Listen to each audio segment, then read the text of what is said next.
Brian Davila, the new partner in Future Flipper. How's it feel, dude? I'm excited, man. Got some new jewelry. Got a new position. Well, your Things are good. position's the same. Position's the same, but different title. You have a title. You're now a partner. Partner. First ever partnership. Yeah. How's your new watch? First ever Rolex. Never thought I would own one.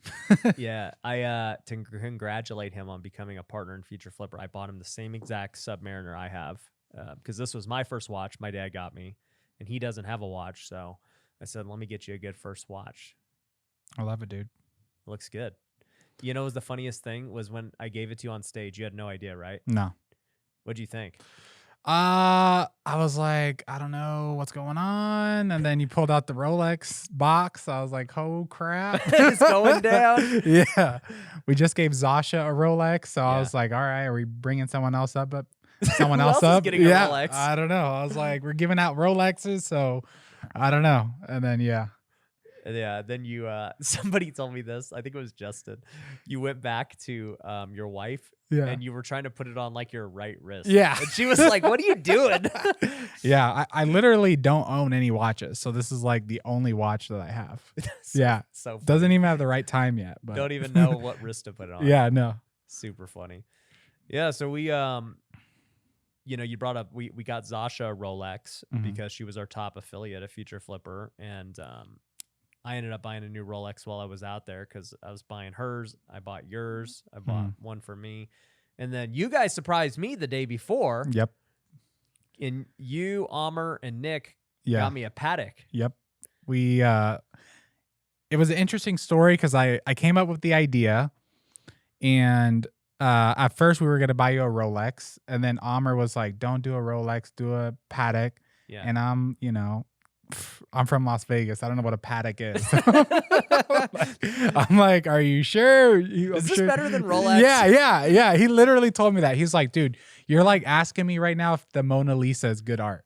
Like, that's what you're doing. I was like, I know, dude, but it's a Rolex. Everyone knows what a Rolex is. Yeah. And then, he convinced me, and then he actually got it from like Beverly Hills, like straight from the dealer. Yeah. So I was like, all right, dude, like he dresses way better than me. So I was like, dude, I'm gonna trust your style because like I was going to get like something else. And yeah, I'm glad it turned out really good. No, I love the watch. It's got a nice leather band, brown band, rose gold casing, like a white face. Yeah. It's beautiful.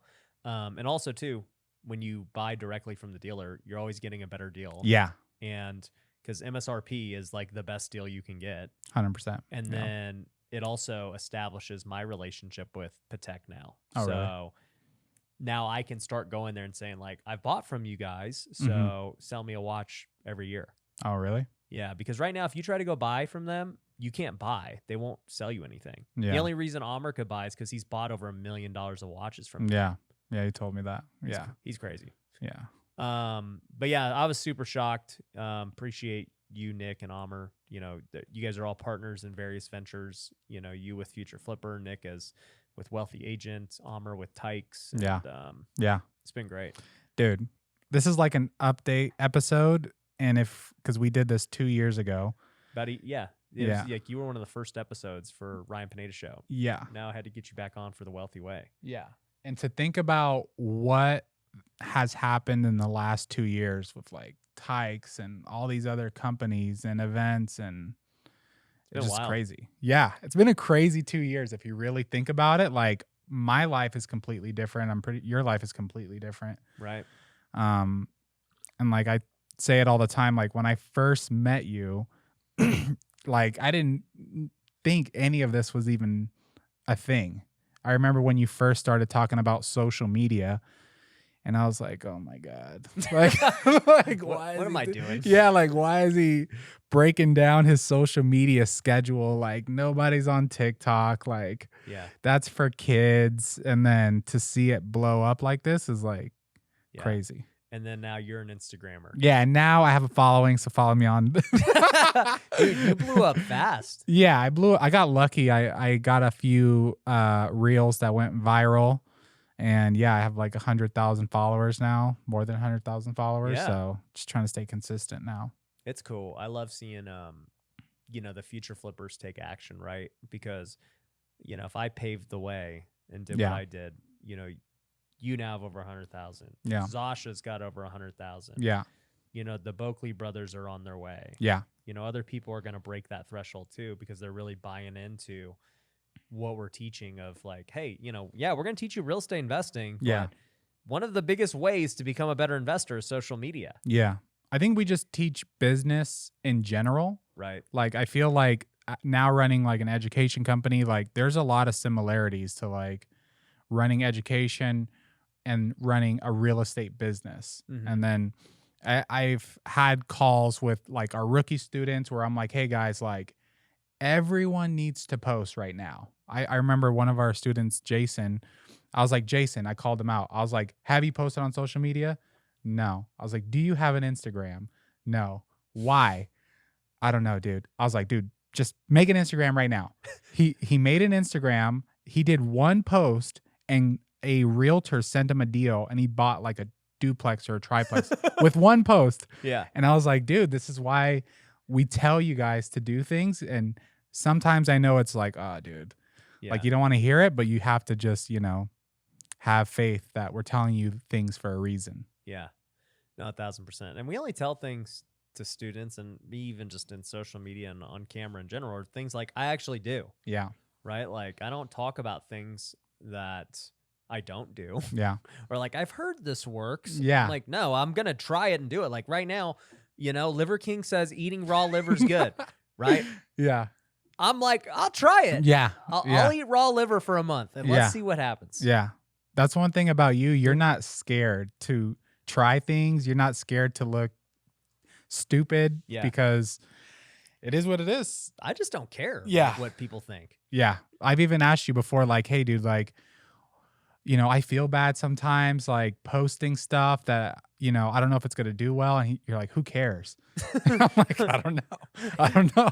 I guess I care. But I don't know who else cares. Yeah. Yeah. So that's definitely something I've learned from you also, is just like, go against the grain, do whatever you feel is right. And, you live with the results. Yeah. Sometimes you're right. Sometimes you're not. But more often than not, I'm right. But yeah. But actually, you know what? I think people think I'm right a lot because I try so many things, right? Yeah. So like, imagine if you try 100 things and only 10 of them stick. Yeah. People think you're a failure. But if those 10 are big, it's like, dude, that guy, he's a genius. Yeah. Even I remember also when like years ago, you told me about Airbnbs. Mm-hmm.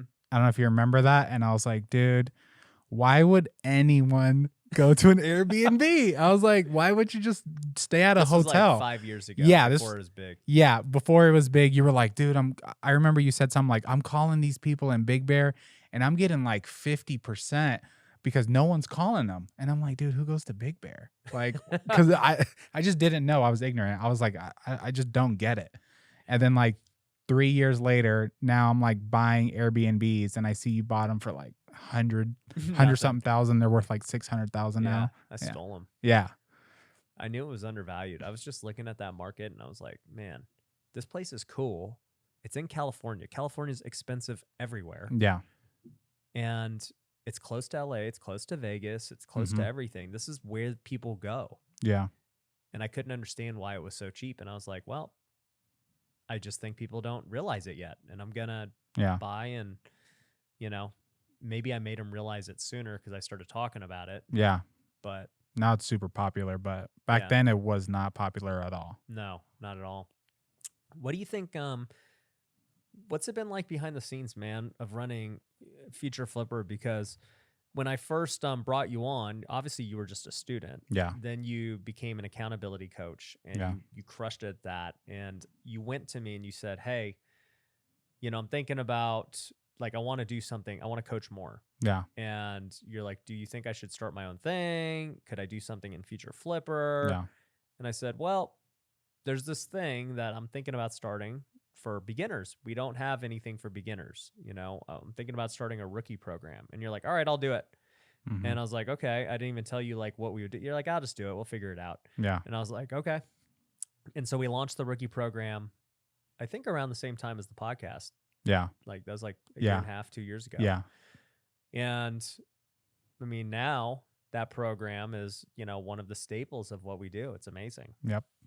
Got over 1,000 students, I think, go through the rookie program. And yeah, it's crazy, dude. Yeah. And then during that time too, we were just holding little masterminds for the all-stars, like in the downtown little convention center. Yeah. There was like maybe 80 people there to 100. And then we outgrew it and we ended up getting our first hotel at the D. Yep. There's like 200 people. Yep. Then we go to the Sahara for a couple times. Yep. Like 300 people. Yeah. And then this last one, 700 people at the Mandalay Bay. Yeah. With Alex and Layla Hermosi. Yeah. Like even the very first one, I think, was in your living room. Yep. That was 10 people. Yeah. 10 people. So like people always approach me and they're, even during the event, they're like, dude, this is crazy. And I think I'm just so like numb to it where I'm like, yeah, it's crazy. But then when you sit back and you think about it, like you said, I started off as a real estate investor. I never ran an education company. I never ran events. I never did anything like that. So going through this, it just, if you just keep your mind open to new possibilities, it's crazy how your life can change. Yeah. There's this saying, and I said it on stage at the event, that people overestimate what they can do in 1 year, but severely underestimate what they can do in 5 years. 100%. And like, it's so true. I mean, we look at the last 5 years ago, where were you? 5 years ago, I was 2017. I think I was still a realtor. I was just a realtor. Were you in Cali yet? In 2017, I think I just moved to California. You hadn't flipped houses? No, I didn't even think about flipping houses. I just moved to California for my wife, and I was just a realtor trying to make like $100K a year. Yeah. Yeah. Cold calling on my cell phone. Yeah. And now all of a sudden, 5 years later, you've made millions flipping. You've built a rental portfolio. You're running a massive education company. You have a following. Yeah. And now you're coming back to Vegas. Yeah. Now I may move back to Vegas. So you are. There's not full even circle. What do we got to do to get you out to Vegas? What's the holdup? Dude, this is the holdup. You're gonna have to buy Jessica a fat house. That like a huge. She sent. The problem with my wife, if you want to get into this, let's talk about our wives. Yeah, let's talk about our wives and what they need to work on. So my wife, I tell her, let's just say, for example, I'm like, babe, I want our budget to be $700,000 to $800,000. She'll send me a house, 2.1 million. And I'm like, babe, this is not even like close. And she's like, yeah, but I just want you to see the backyard. I'm like, for what? Like, it's not on our budget. We're not buying a $2 million house. And yeah, that's pretty much us shopping homes. She just sends me unrealistic properties that just don't work. So yeah. You know what we should do is next episode, if people want to hear this, we'll have the wives on the couch too. And we'll all just chat about this. Yeah. Yeah. I think that's, so when we bought our first house in California, it was the same thing. She was just sending me stuff super unrealistic. I had to like get her to start looking at houses. I had to put my realtor hat on, walk her through. And then when we found our house, she still didn't like it. I had to get her dad to come and talk to her. Talk her into it. Yeah, talk her into it. And then we bought it. And now, we love the house. Yeah. So now because we like our house, she's like, she can't really see the vision because the houses that we're looking at, she wants, change the flooring. She wants to change the kitchen. Yeah. Yeah. Mindy was literally every house we ever bought. Mindy was the exact same way. The first house, you kind of regret selling every house you sell because in the long run, they're worth way more. But we bought it for $175. I remember I saw it hit the MLS the moment it hit. Yeah. And I was like, babe, we have to see this. This is the house. Mm-hmm. We go see it. She's like, it's whatever. This house sucks. And I'm like, trust me, this is the house. And, sure enough, we buy it. It's our first house we ever live in as a married couple. And she's like, she loves the house. Yeah. The house today, we bought it for $175. It's probably worth like $500-600. So anyways, we sell it because we have to flip it to make money. Yeah. And we lived in it for a couple years. So then we go to this next house, and one of the problems we had with the previous house was the backyard. There was no pool. It was smaller. Oh. Yards in Vegas aren't that big. So I go to Spring Valley, which is an older neighborhood. We always liked newer houses. This was a 1980s house. Yeah. But I had flipped for a few years, and I was like, we could renovate it. It's gonna look freaking new. It's gonna be great. So we buy this house, $200,000. And she didn't like it at first, but eventually she ends up going with it, and then she loves it. We lived there for a couple years. Then I wasn't even looking to move again. I see this house pop up that's on the same street as what I grew up as a child, same exact street. And it's a brand new house built in 2018. Yeah. And I tell her, I'm like, look, we got to go to this house. It's half an acre. It's huge. It's brand new. It's single story, 3,000 square feet, Also, she looks at it. She's like, these cabinets are brown, they're ugly, the granite. Yeah. And I'm like, babe, we're not going to remove the cabinets. They're brand new cabinets. Yeah. This is a new house. Yeah. Yeah. And we ended up, I conceded, and we removed the granite. We removed all new granite. It's brand new. Yeah. And we put quartz and, all this stuff. And then now she's like, I love my house. Yeah. So then now we're, two things happened. One was the mountain. I bought the mountain. Yeah. And she's like, I don't want to live in Henderson. That place, we got to be in the Southwest. And I'm like, no, babe, you don't get it. This is like literally the crown jewel of all of Las Vegas. Yeah. This is the best lot literally in Las Vegas. Yeah. And I'm like, I'm just buying it regardless. And then she's like, okay, this is going to be really cool. Yeah. Yeah. And now we're moving again. Well, that house is built on the mountain because that's going to take like 4 years. But we're moving to Southern Highlands, and this was just a flip that was brought to me. Yeah. I wasn't looking to move. Once again, like all my houses, I have not been looking to move. They're just like opportunities. And it was a new build. The guy quit on 6,000 square feet, half acre, all this stuff. It's kind of weird with the basement. And I remember looking at it and I was like, this house is sick, but I already know what's going to happen. Yeah. She is not going to like this house at all. And I take her in. She's like, you want to move in our nice house for this? And I'm like, babe, this is you don't get it. This house is going to be sick once we're done. And she's just like, I don't want to live in that house. And I was like, babe, okay, here's the deal. I'm going to buy it no matter what. Yeah. Because if you don't want to live in it, I'm going to flip it. Because it's a really good deal. We were getting it for 1.8. It's worth 3 to 4 million fixed up. I was like, we're going to buy it no matter what. And I'll let you design it. And if you design it and you want to stay in it, we'll move into it. Yeah.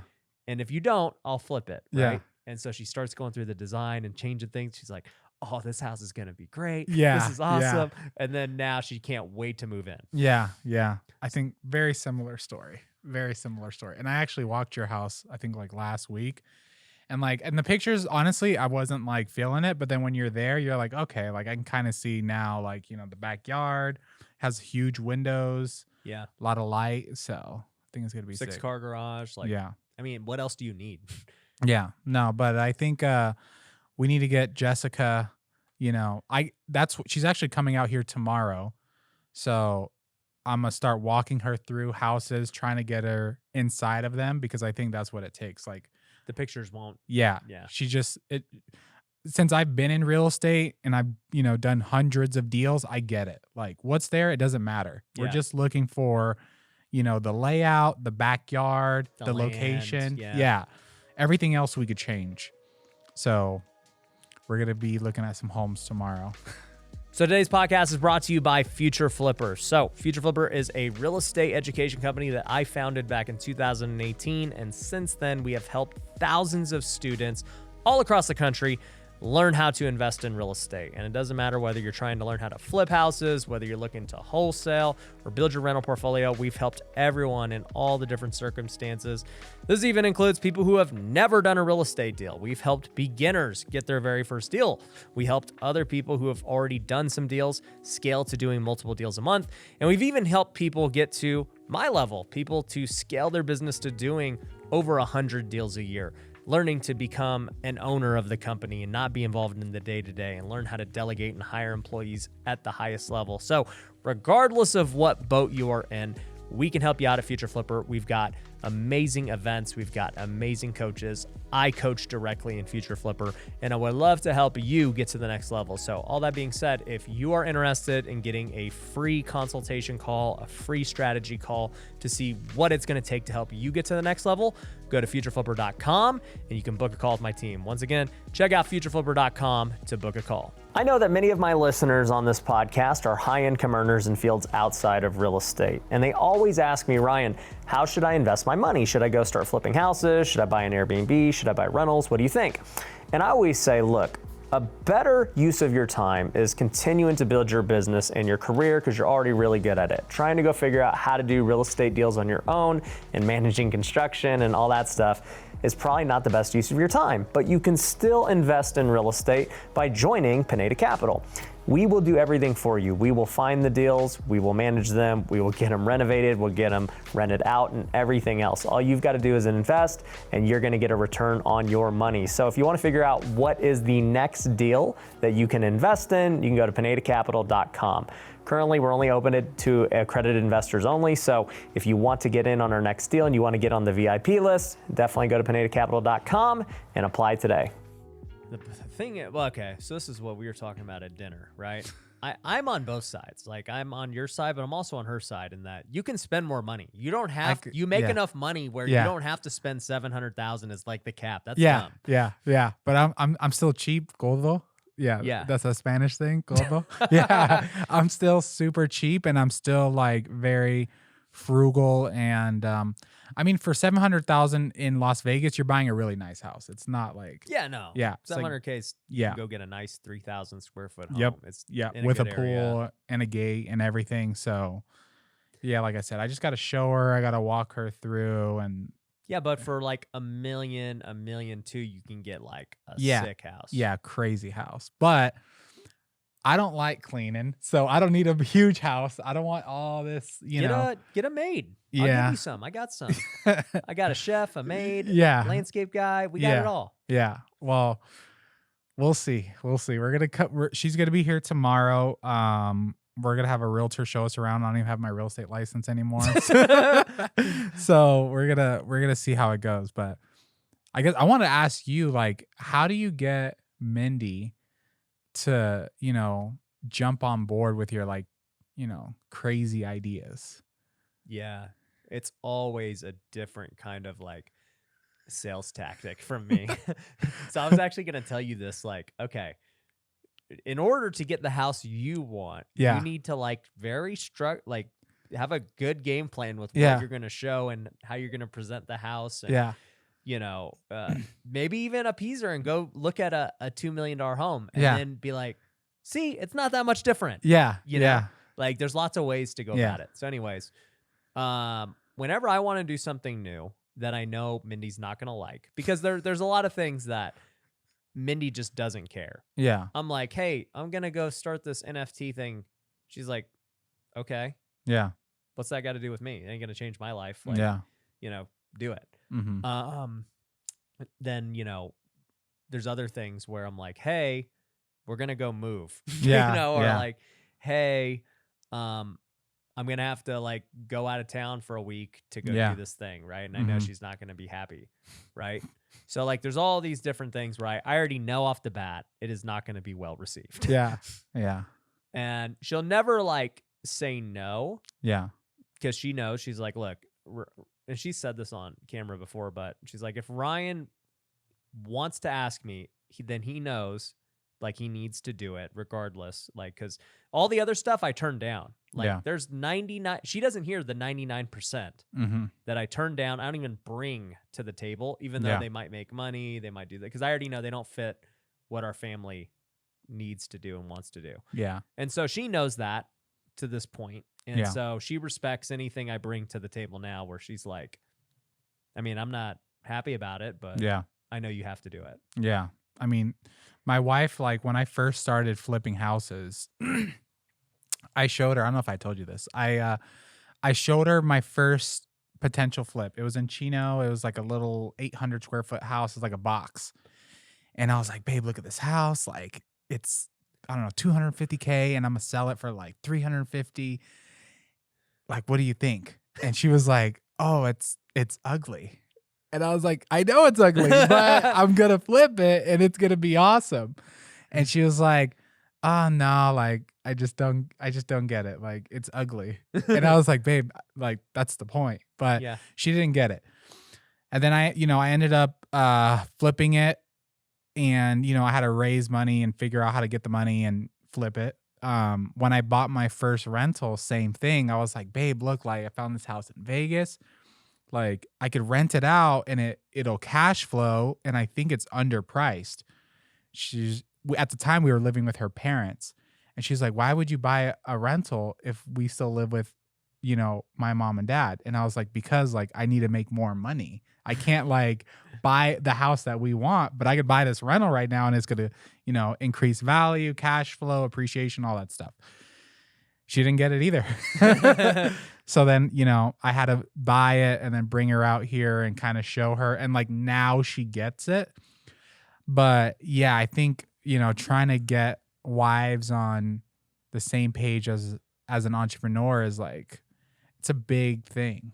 Yeah, it is. And yeah, Mindy and I have gone through that a lot because you and I see things every single day that they never see. Yeah. We watch things, we learn things. We come home super inspired or pumped up from an event or something. Yeah. I'm like, yep, I'm taking over the world. Yeah. Yeah. And they're like, where were you at just now? Like, yeah. what? Yeah. Why are you so fired up? Yeah. Yeah.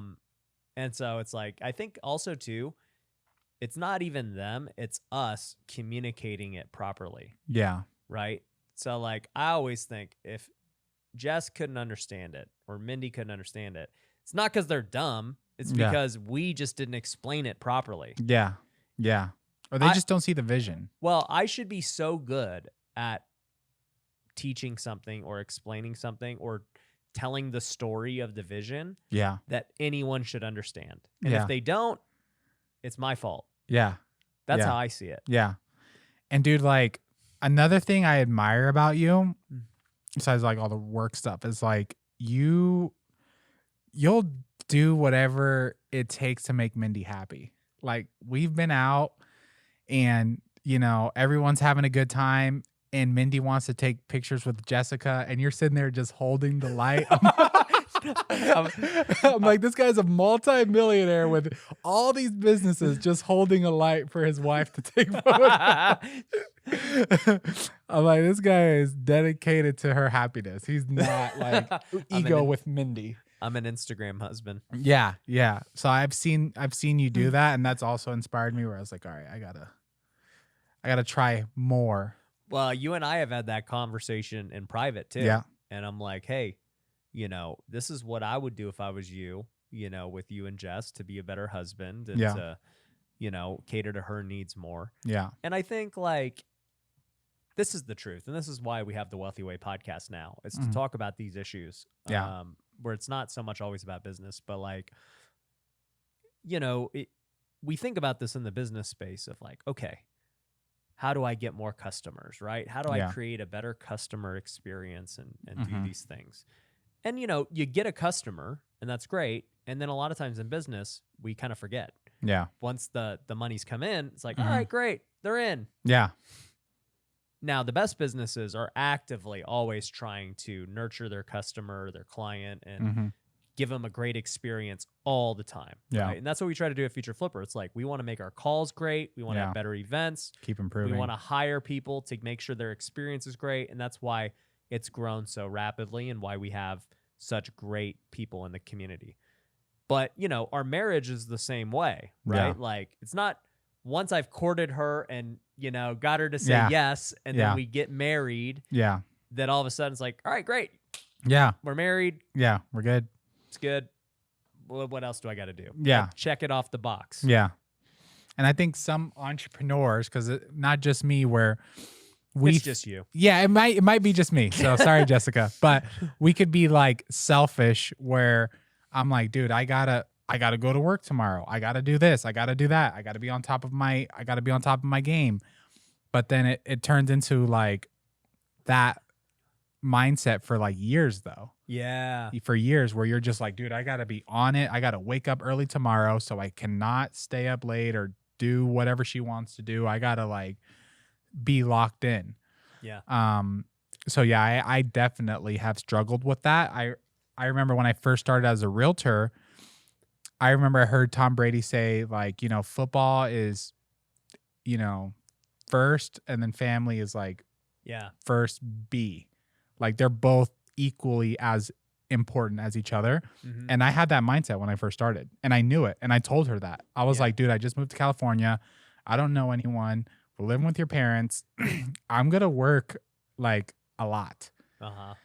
And I just kept that going for a long time. And I still have that mindset where I'm like, all right, like I just want to freaking strike while things are good. Yeah. Yeah, I agree.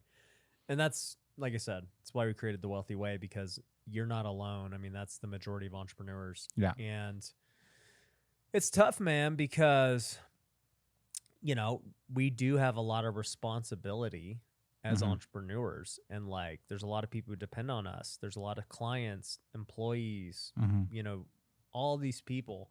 And so how do you maintain having the amount of like care and, I guess, I don't want to say anxiety, but like desire to make it good, but also still take that same amount of desire home. Yeah. You just exerted all your energy over here. Yeah.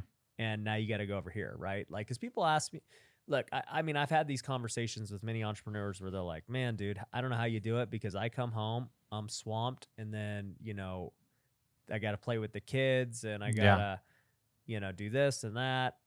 And I'm like, guess what? I get home, I'm freaking hyped to see my kids.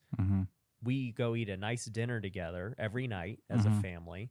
I go give the kids a bath every night. I do it. Yeah. You know, I play with them until they go to sleep. Yeah. And then they go to sleep, and I finally have, whether it's me time or me and Mindy time or whatever, and I do it every day without complaining or anything. Yeah. And they're like, how do you do it? Well, it's like, well, one, like I want to do it. Like I want to hang out with my kids. I want to hang out with my wife. Like I don't desire to work more than hang out with them. Because that's what most people do, is like, they're like, dude, I actually like working way more. Yeah. I don't really like my family. Yeah. Yeah. Yeah. And it's like, well, for one, that's, if you do like work more, then it's going to be hard to actually get excited to hang out with your family. But two is, I think a lot of it has to do with your actual health and happiness. Like if you're fat and out of shape, how are you going to have the energy to do everything? You're not. Yeah. Right? If internally you're going through all these mental battles, then it's going to be tough to be locked in and do that. So I think that plays a role. But then three, I really think it's just a mindset shift of like, you're either soft or you're not. Like most people are just super soft. I tell Javi that all the time. They're soft. Like it's just, dude, put in the work, just do it. You know? Yeah. You know my sales pitch to people. Just do it. Just do it. Yeah. Yeah. And I tell people, I'm like, why am I even wasting my time trying to convince you of this? Just do it. You either are going to do it or you're not. Yeah. And if you're not, you're soft. Yeah. I think for me, I wasn't, you know, I love hanging out with my wife and kids and everyone, but my thing that I struggled with was I would stress and I would come home at 5, but I would just be like stressed, where I'm like, crap, dude, like I got 14 flips and I have $5,000 in my bank account right now. Like, holy crap. Like, they have no idea the storm that I'm going through. And like, you know, it's my fault. I freaking went and bought those flips and did all this crap. I'm like, you didn't manage your cash. Yeah. Yeah. I'm self-imposing these problems. And then I'm just like, babe, you don't understand. But it's like, dude, it's not her fault. It's my fault. I freaking did the mistakes, and I'm choosing to live this lifestyle. Yeah. So I got to just, you know, act like it's all good at home. Well, I don't even think you got to act like it's all good, but you have to, like you said, understand it's your fault, right? Yeah. And it doesn't mean that like they have to suffer for it, right? Yeah. Like, okay, this is my fault. You know what I'm going to do? I'm going to still make sure I take care of what I got to take care of at home. Yeah. And I'm going to work twice as hard over here. Right? Yeah. If that means I'm going to sacrifice and sleep less and work more because of my screw up, then I'm going to do that. Yeah. But I'm not going to make them suffer for it. Yeah. Yeah. So now I don't do that as much. There's still times where I'm like, crap, dude. I remember when, the lockdowns and things were happening in 2020 and freaking California made real estate non-essential. The freaking recording offices were closing on work days. It was like a disaster. I was just like, oh man, like, is this where I'm gonna lose it all right now? But since then, I'm just like, now I'm more conservative where I'm not over leveraging myself. And I think a lot of students or real estate investors go through that where they're over leveraged. We all go through it. Yeah. Yeah. Any true real estate investor goes through that where they buy too much and they're like, crap, like I thought this one was going to close. Now it's not. Well, you just, brought up a story of you're like having 14 flips and $5,000 in the bank. Yeah. And, I had that same story, but with 70 flips. I had 70 flips back in 2018 at the end. And they rose interest rates just like they did now. And things stopped selling. Yeah. And I bought a bunch of bad deals that I thought were good deals at the time, but turned into bad deals, right? Yeah. And I remember I had like $600,000 in the bank. I'm like, I'm chilling. This is good. Yeah. Yeah. And then one week I had a $200,000 worth of repairs, or not repairs, but rehab. I'm like, okay, that was the biggest rehab I've ever paid in a week, right? I'm like, man, all right, whatever. Next week, $200,000 again. Yeah. I was like, whoa, what's going on here? Like, what if I have $200,000 bill next week? I'm toast. Yeah. You're like, I need some draws right now. Yeah. Well, I was like, that was when I had to go look at the money and say, how much do I owe in rehabs? Like, and then I found out I was negative. Like, I owed way more than I had. Yeah. And I'm like, dude, holy crap. What are we going to do? Yeah. So, I had to go and raise money. I had to go and get credit lines, all this crap. And I got through it, but it was like probably the most, you asked me right before the show, you go, what's the most stressful moment you've had in your career?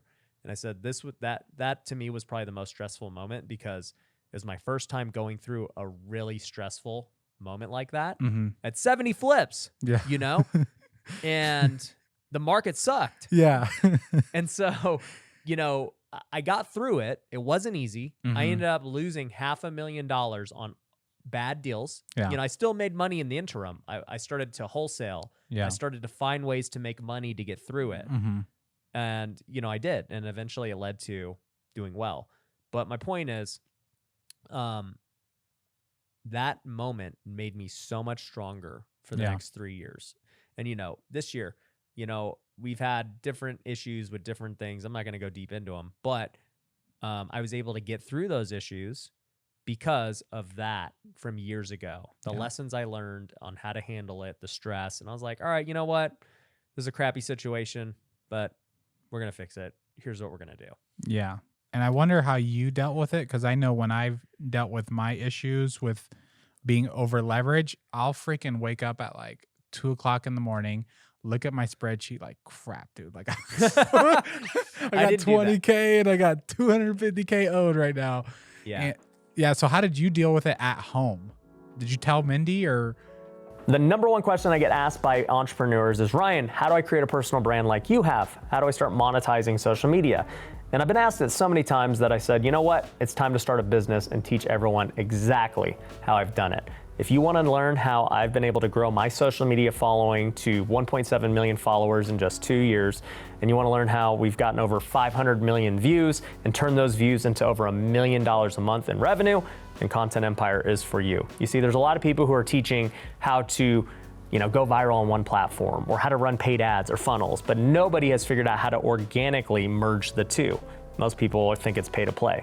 But if you want to learn how to get organic content, build a fan base, build people who want to buy your products who don't need to be sold, then I want you to go to contentempire.io, apply for a free strategy session with my team. We will teach you how to build your business on social media and monetize. So once again, go to contentempire.io and we'll chat with you. One of my biggest problems with real estate brokerages is that they don't teach the things that are required for realtors and real estate agents to become truly wealthy. They want to teach people how to just do more transactions because that's what makes the brokerage money. Well, as we know, the real way to gain wealth is by investing in real estate. It's by doing your taxes properly.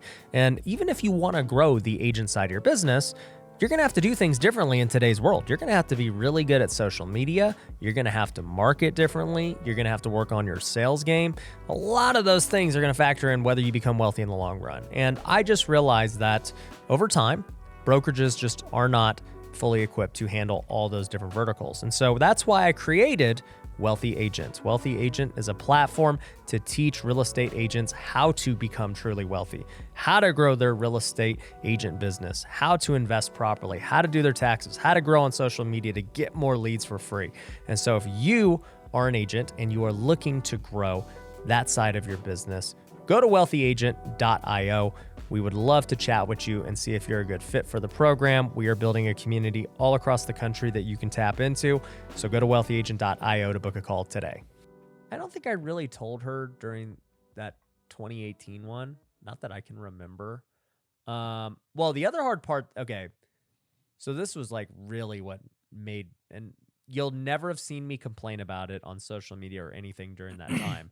But what happened was at the end of 2018, all that was going down in business. Plus, Mindy was pregnant with our first child. Oh. And then in January, this is like, I'm still going through it. Mm-hmm. James is born 2 months premature. Mm-hmm. And he's stuck at the NICU for 2 months. Mm-hmm. And we're going through all this crap. I'm literally in this whirlwind of figuring out how to be a dad. My son is on life support. Mm-hmm. My business is bleeding cash. Mm-hmm. The market sucks. What do I do? Yeah. And I got through it. And, you know, I think what we were going through at the time was more so with James than the business. You know, Mindy didn't have time to hear about the business. Yeah. The houses. We're worried about James. Yeah. And we got through it. And it made me that much stronger. And like today, you know, as we go through different storms, right now we're in a new storm, this 7% interest rates. And, you know, we're going to lose money on some of these flips. There's no doubt about it, right? Like, it's just, you couldn't have predicted they're going to double interest rates. Yeah. You know, in 3 months. Crazy. And it is what it is. And I know how to handle it this much better now. And Mindy knows, like, I'll tell her nowadays if I'm like, hey, you know, this is a situation we're going to have to deal with. It sucks. I just want you to be aware of it. Yeah. It won't impact how I act or anything. She might see me talking on the phone more because usually at home, like I don't talk on the phone. I don't do anything, but she know I'm like, hey, you might see me having to like make some calls at night to like right this ship and get it. And so she gets that. What do you like think about? Is there like a Bible verse? Is there something where you're just like, just keep treading until we get out of this? Because I know there's a lot of people going through it right now with the market shift. Yeah. I mean, I've been through so much adversity, so I kind of know how to internalize it and deal with it, both for me and, you know, with my faith. I would say there's a few elements to getting through a trial. This is actually why at the last event I brought my pastor to speak, and he killed it. Everyone loved his speech, but I basically told him, I go, hey, here's what people are going through right now. You know, business isn't moving the way that it was moving 2 years ago, a year ago, 6 months ago, and they're freaking out. They're trying to figure out what to do. And he gave a great message on just like faith and perseverance and all those things. And so I think faith plays a role, and really like faith for me puts things in perspective, because here's what you got to really look at. In all of our lives, we've gone through different trials throughout. And at the time of going through that trial, we thought it was the biggest thing ever. Yeah. We're like, I'm going to die if this doesn't work out. My life is over. And then sure enough, you figure it out. Yeah. And then you're like, okay, it wasn't that bad. Yeah. And so I've thought about that. But then I also, with my faith, keep things in like really big perspective, right? Because if I, as a Christian, believe that, you know, there's a heaven and there's a hell, and that time is going to be much longer than my time here on earth, right? Mm-hmm. You're talking eternity Mm-hmm. versus my limited time on earth. It's like this small. Yeah. And I'm like, man, am I really tripping over something that's happening right now, this very moment? If I truly believe eternity is where I'm going to be. Yeah. And you're like, why would I trip over this? This is kind of dumb. And also, too, if I'm a Christian, I already know if I'm obedient to God, he's going to take care of me one way or the other. Yeah. It may not be that I'm going to have the baller house or that I'm going to make all this money, but I know I'm going to be all right. Yeah. Yeah, there's like so many things I want to pick your brain on right now, to be honest. I guess like people don't understand because they don't like fully know you. Like you always have an optimistic mindset where I feel like a lot of entrepreneurs that I meet, they're kind of pessimistic where they're like, I don't want to spend money on marketing because what if it doesn't work? Or like, I don't want to hire an assistant because what if they go start their own flipping business? Like everything is always a problem. We'll tell them to do something and then they just tell us the problem with the advice that we're giving. And we have some friends who struggle with that also. Mm-hmm. So like, how does someone come out of that or realize that they're doing that to themselves? Well, yeah, I think when you just brought that up, I've never thought about how something's not going to work. I always think, how do I make this work? Mm-hmm. It's the same problem. We're both looking at the same thing. Yeah. But one person is saying, man, here's everything that could go wrong. There's no way it works. And then there's another person saying, here's all the hurdles we need to overcome to make it work. Mm-hmm. They're two totally different ways of looking at the same thing. Yeah. And so when I look at it, if I launch a new business or something, I'm like, okay, here's all the hurdles that I'm going to encounter. I already know, like, I don't like not acknowledge the problems. Yeah. They're there, but I have to solve these in order for this to work. How can it work? So I think shifting your mindset into how do I make something happen is number one. Number two is just, at the end of the day, right? If you're not happy with where your life is today, whatever you do is not right. Yeah. Like you have to acknowledge that if you had, like, you wouldn't be, okay, if you're going to Future Flipper, you wouldn't hire us if your business was exactly where you wanted to be, right? Yeah. If you're going to hire any mentor, a coach or strength coach, why are you hiring a nutritionist or strength coach? It's because you're not where you want to be. Yeah. Right? Like I'm in good shape, but I know if I were to go hire a nutritionist and a strength coach, it's because I'm trying to get into like elite shape. Yeah. Shredded, everything. Mm-hmm. So I think you just need to like take people's advice who have already done it. And like, especially if you're hiring them or paying them. So that's number two, you got to humble yourself. And then number three, I think it all comes back down to faith. That's really the root cause of why I am the way I am.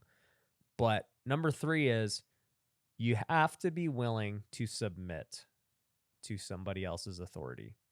And for me, I submit to what God tells me to do. I read my Bible. If I feel like God's calling me to do something, I submit and I do it. I don't ever say, hey, what does Ryan want to do?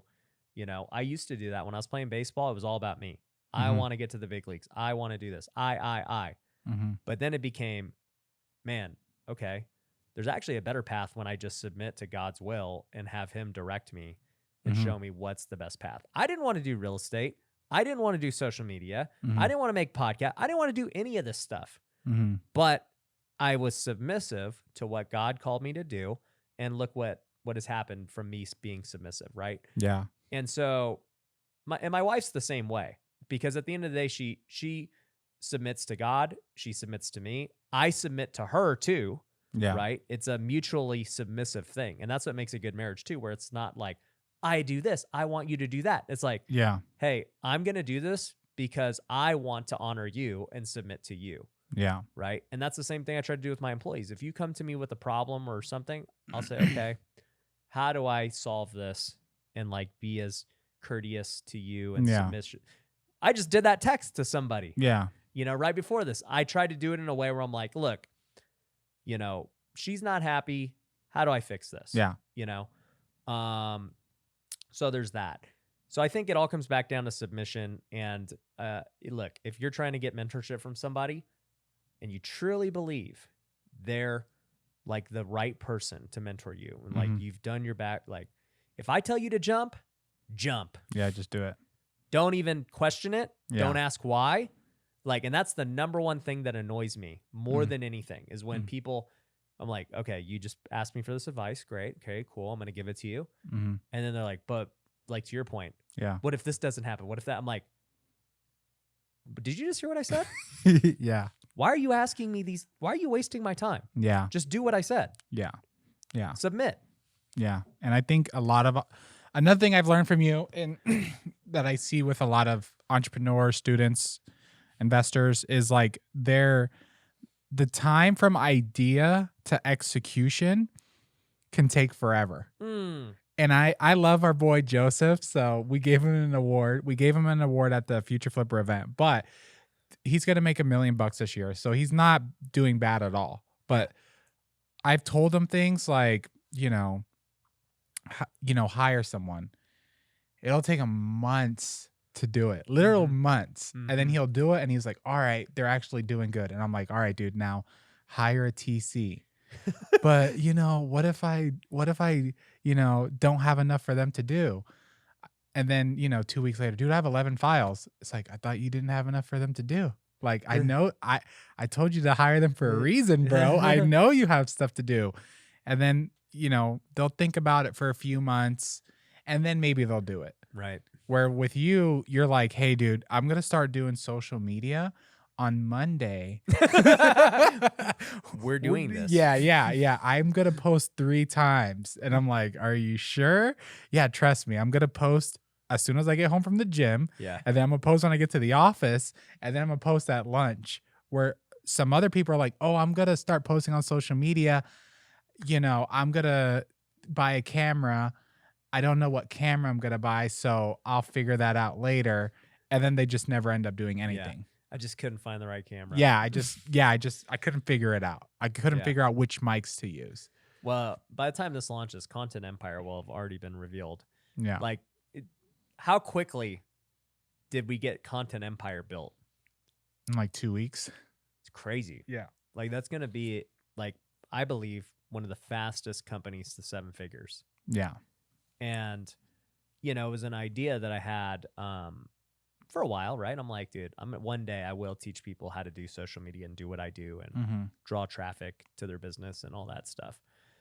But once again, if I was worried about the money and I just wanted to make money however I could, I would have did it a long time ago. Yeah. But I never felt like the timing was right from God, right? Because for me, what happens is I get super inspired and I just go full force. And I'm like, there's no way I fail. Like, I'm going to kill it because I can feel internally like God leading me to do it. And so I never had that feeling with Content Empire or anything up until a few weeks ago when finally 2 people that are Christian guys told me.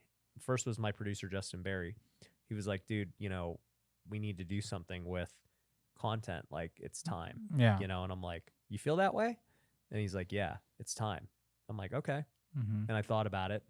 And then you came to me and you said something about like, what's next? Yeah. And I was like, okay, I think I have something that's next that I've been thinking about, but I just didn't know when. And then I told you about it and you're like, okay, when can we start? Yeah. And I was like, well, we've got the event coming up this week. So, we got to focus on that. But I was like, I'm going to work in the background and get it all set up. Yeah. And I wrote the business plan in one day. I figured out the name. I got the logos. I started getting the website built. I wrote the entire website copywriting. Yeah. I built out the VSL. I built it all within 2 weeks. I filmed everything. I was done. And then because it was filmed and everything was done, I didn't plan to launch it until a couple of weeks because we had the event and everything, but we were able to just throw it at the event too because I was done and it made 6 figures at the event. Yeah. And like, I was not a believer in social media. Obviously I mentioned it earlier, but now just seeing like, not only like the monetary aspect of it where you're gonna just make more money if you're on social media, like period. Like if you grow a following, you could almost do anything and be successful. Yeah, you're getting a way huge head start. But like with impact also, because I think sometimes people post and they're like, oh, only 1,000 people saw this. Like nobody cares. Those are 1,000 humans that are watching your stuff. And then it didn't hit me until I went to a meetup one time, and then this older Asian lady came up to me like, hey, you made a video about wholetailing and I made $60,000. Wow. I was like, holy crap. Like this, Asian woman is, benefited from my video. So yeah, I think impact, and then of course just your business will blow up if you actually take time and create content. You know what's funny? Speaking of old Asian ladies, I was literally golfing this morning, and I'm just literally I was the first one at the golf course because I didn't work out today. I was there at like 6:45, and I'm just hitting, and this old Asian couple comes up. They're Korean, and they're 60. I think they're like 60, and 50s and 60s. And he goes, "Are you the YouTube star?" And I was like, it's like 7 a.m. on the golf course. I'm like, "Yeah." He's like, "I watch all your videos." And really? He started naming off video after video. Yeah. And this guy's 60 years old, Yeah. And, we just get to chat. And I'm like, "Hey, you want to play golf?" And he's like, "Yeah." And so we went and played 9 holes this morning. Yeah. And we had a blast. We had fun hitting and playing. But it's just funny because he was telling me, like, video for video. He's like, "You said this." Yeah. And like, I thought that was super smart. And, I'm trying to get my kids to watch your videos and, do stuff. Yeah. I think some people, like, when they post, they just feel like no one's watching because no one's there.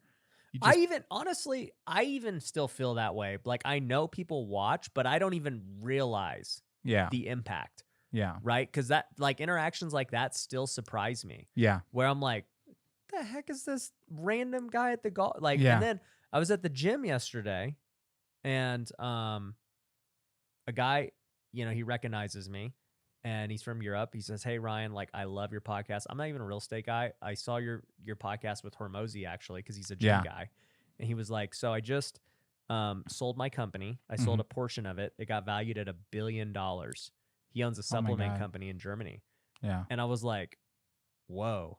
Yeah. And he was like, "Yeah, dude, I was just showing my fiance your video about this, this, and this, and it's helped me out." And I'm like, "You helped me out. You just sold your company's worth $1 billion. Mine's not." Yeah.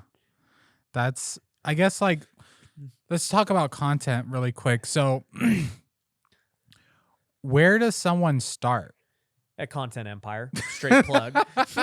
Straight plug. Straight plug. ContentEmpire.io. No, I mean, I'm like dead serious. Like, I'm half joking, but half serious. Yeah. Like, honestly, if you were to just go make videos right now with no help or anything, you're going to fail. Like, literally, it's so hard. And the reason I say this is because even though I said I started in 2020, I was actually kind of dabbling in it in 2018, 2019. Like, I hired my first videographer, Sion, who still works for me to this day, in 2019. Because I came back from the Maui Mastermind with Brandon Turner. This was in the middle of 2019. Yeah. And I was talking to investor girl Britt, who's been on the show, and she goes, "Ryan, you should take social media seriously. You would do really good." And I was like, "Thanks." That's hilarious. Yeah, and I was like, "I'm going to do it." And so I hired a videographer, right? Because I always take action. Yeah. I hired a videographer, Sion, and we started filming me at my flips and stuff. Yeah. You know how many YouTube views I got? Freaking like 2. Yeah. Like, nobody watched it. I didn't put any effort into it. Well, actually, I did put effort into it. I paid a guy. Yeah. I filmed. It took a lot of time, but I paid no effort in learning the algorithm, titles, thumbnails, what kind of topics to make, descriptions, SEO. I didn't do any of the stuff that actually matters. Yeah. And I got no traction. And I actually stopped doing it because I'm like, Sion, this doesn't even work. And then COVID hit, and I was like, I don't even know if I'm going to do this. Yeah. And then, I finally understood the power of what we were doing because I didn't even want to post them on YouTube. That was the thing. I was only concerned about Instagram. And so I had him film me. I put it on Instagram, and Sion put it on YouTube because he was like, "Dude, you need to put them on YouTube. That's where everyone's at." And I'm like, "No, it's not." Yeah. Roham and Sion, they'll all tell you. Yeah. They were telling me YouTube for like years, and I didn't listen. Yeah.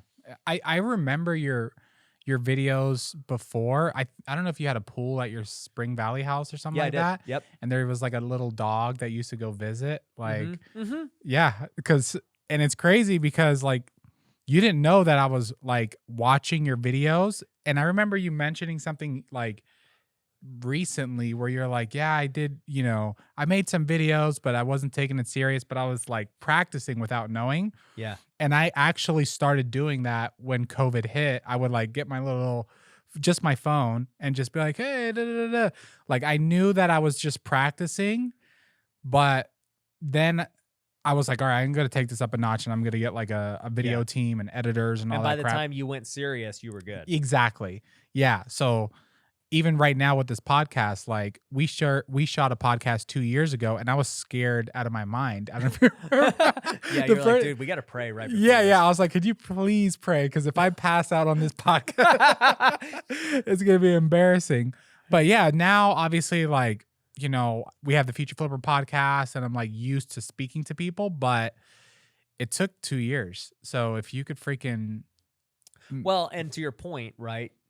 I think everyone listening probably has that bug in their ear where they're like, yeah, I know social media is important. Like I made a video here or there. Yeah. That's where you were. That's where I was. Mm-hmm. And then the moment we finally took it serious and we finally like had a blueprint and we did it the right way, it took off. Yeah. And I believe anybody can take off on social media. I don't think you need to be, this ultra charismatic, good-looking person. I mean, look at Brian Davila. Yeah, I was gonna say something.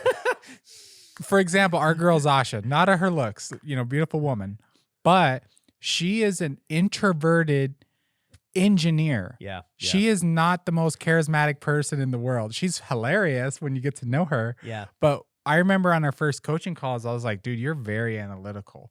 And you're very like quiet, nervous. She's super quiet. Yeah, super quiet, super nervous. And she's blown up on social media. Yeah, anyone can do it. Yeah. I'm not, now I've definitely changed as my businesses have made me change, right? Yeah. Like I basically got forced to be a leader over this giant company. Yeah. And over these people who listen to what I say. And I'm like, Yeah. I guess this is what I have to do. Like Yeah. I'm gonna do it and I'm gonna be great at it. Yeah.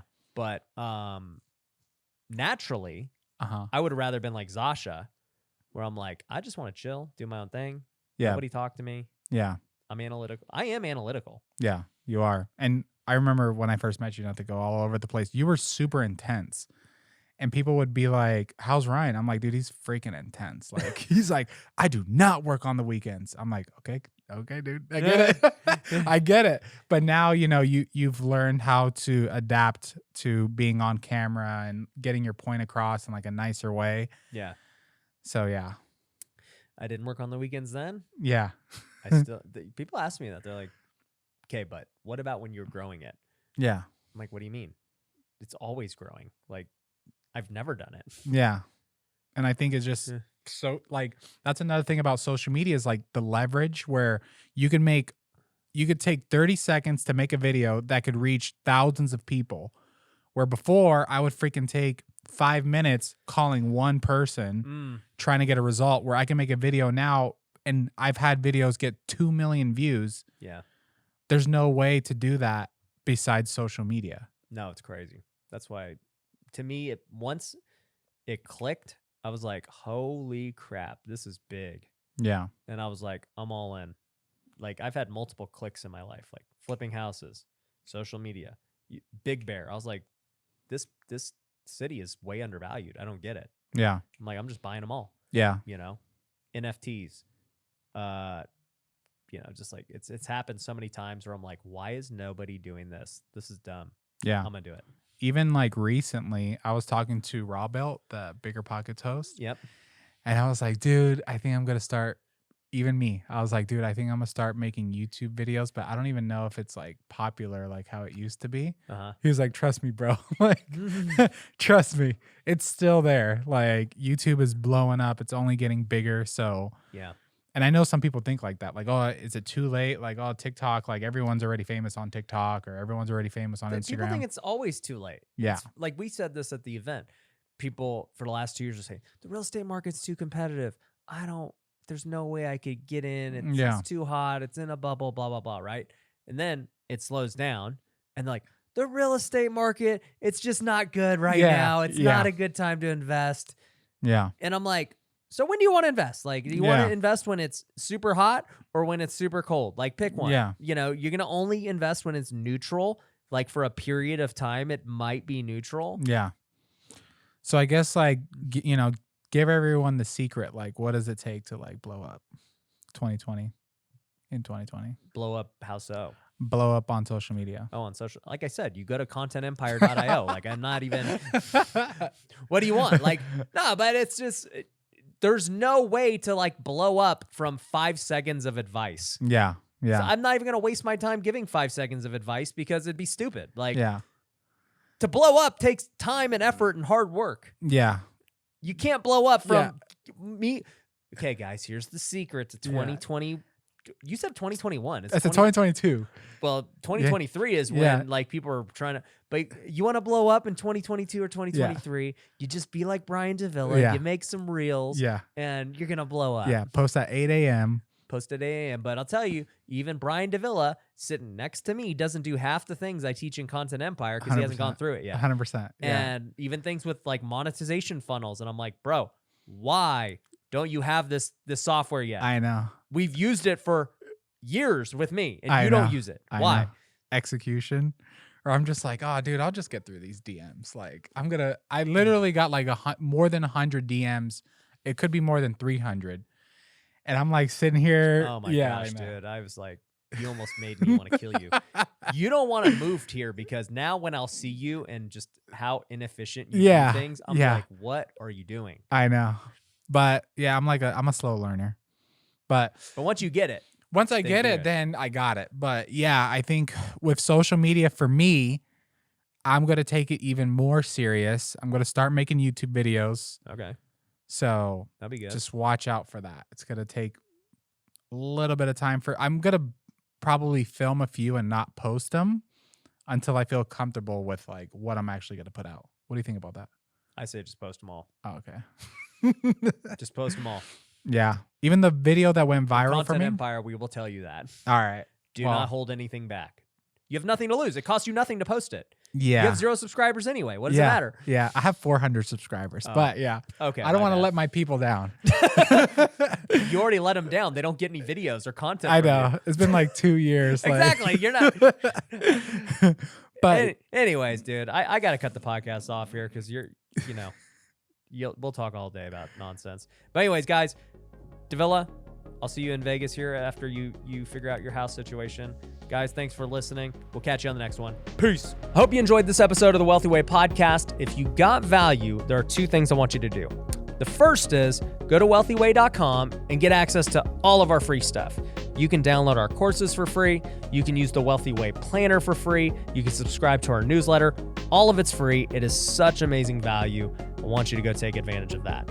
The second thing is, if you could go to Apple and leave a 5-star review, or if you're watching this on YouTube and subscribe, that would be amazing. It would mean a lot to me. In fact, if you leave a review, I might just shout you out on the next episode because we are reading those. So definitely check it out, and thanks for watching.